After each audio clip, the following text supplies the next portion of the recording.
But the teacher, you can talk loud enough. My husband's accused me of that.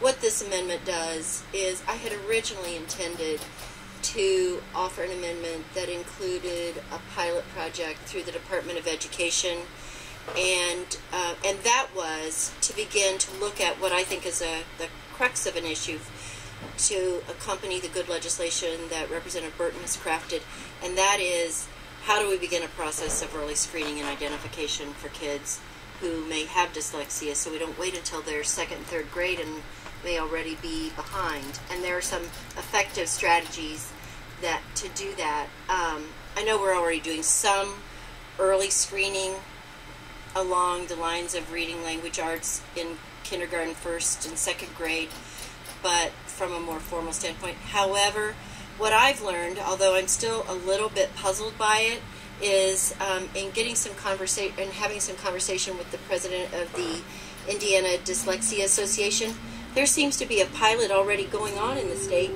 but I don't know under whose auspices or who's sponsoring it. So if any of you out there can help me figure out who's doing the pilot, where's it going on, I think you got a group of legislators that would certainly like to know about it, and the department would probably like to know about it. So what my amendment does do, though, is designed to address the issue of it's great to provide training to pre-service teachers, but what do we do for the thousands of teachers who are already in classrooms who have probably not had any formal training, whether it's in something as structured as Orton Gillingham or other types of less less structured in screening and intervention programs. And so that's why I turned to the educational service centers. They've been a long provider of those types of programs. And I will just tell you, we do have somebody here, Mr. Baining, or Chairman Baining. They are willing to just offer their support if you want to hear it from the horse's mouth. But they have said they are most willing. So the amendment basically says it's a may provision because the state offers them no funding, and they get their funding from school corporations that choose to participate and buy their services, but they are willing to do it and to participate in this initiative. It's a long drawn out, but sort of the background. That was a long discussion. Sorry. Can we take the amendment by consent? Okay. Since it was amend and vote only, we normally wouldn't take testimony, but if you... there's two people indicated interest. One of them was concerned about funding, and the other one, if you want, I don't know which one you wanted. Dr. Kevin Caress, did you want to share?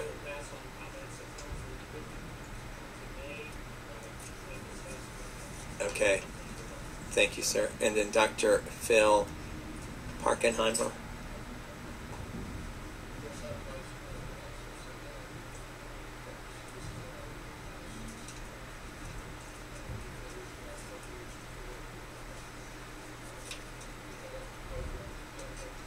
Sir, could you do me a favor and maybe come to the microphone, because we're being streamed live and they can't hear you when you're back there. And if you could make sure that the blue light is on the microphone as well.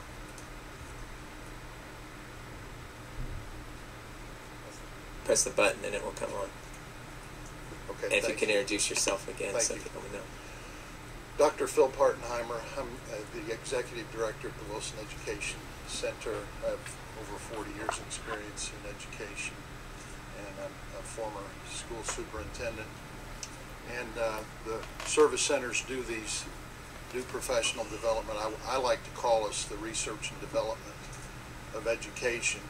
Back during when we had to cut back on education so we could fund teachers back in 2009, we lost an appropriation from the state that helped to fund professional development. There was a professional development grant. As a superintendent, I used quite often, had to report back to the state. But if the funding is there, that would be wonderful. If otherwise, we would have to charge the schools for the development. I do know two directors in Ohio and currently have an email out to find out what they're currently doing in Ohio for this same program, and hoping to get a curriculum from them. Otherwise, we would have to have specialists in Indiana to develop the program to get to the teachers. As a superintendent, as a parent, I think this is very important. I salute Representative Austin on presenting this. Our children need to be screened early to determine if they have a learning disability or another form of learning problem such as dyslexia, so that they can be remediated ASAP, because reading is so important. It also bleeds into other courses. But I'm certainly, we're for this. As service centers, speaking on behalf of the other service centers, we relish the opportunity to serve the students and teachers in Indiana, and we think this is a good program, a good bill. Thank you. Any questions? Thank you. Seeing none. The bill has been amended. Are there any committee discussion? Representative Burton, would you like to close? I'm sorry, I should give you. You want to close on your bill? That would be great. I think everything's been said that needs to be said. I do want to stress to you that this is a made provision to put in here, but as this goes through the process, we're not married to just this bill as it's written completely, because if we can improve on it, it isn't just dyslexia, it's a starting point when you identify these things. This was brought to my attention, when you see a shy child in a classroom and you don't know why, or one that's belligerent and looking for attention, you don't know why, and you find out it's something like this, and it's just learning differently. And so anyway, and my stress on this bill is going to continue to be identification of the problem so we can address it. We need to be able to identify it. And so that's what we're trying to do with this, and I thank Representative Austin, and I support the amendment, and I would ask your support of the bill. Committee discussion. Will the committee? Move to pass as amended. It's been probably moved and seconded. Go ahead and call roll, please. Representative Boehning? Yes. Representative Burton? Yes. Representative Cleary? Yes. Representative Cook? Yes. Representative Vaughn? Yes. Representative Foley? Yes. Representative Lucas? Yes. Representative Rhodes? Representative Thompson? Yes. Representative Smith? I want to vote yes, but I'd like to ask the chair if I could ask a question after the vote, because I was out and I just need to know this information. Thank you. Representative Austin? Yes. Representative Arrington? Yes. Representative Moyer?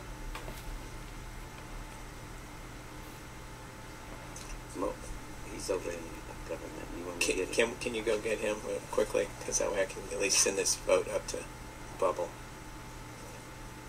We'll hold it open until Representative Moed comes. He wanted to ask a question, so we'll hold on just a second till he returns. I guess I should ask somebody else to come in.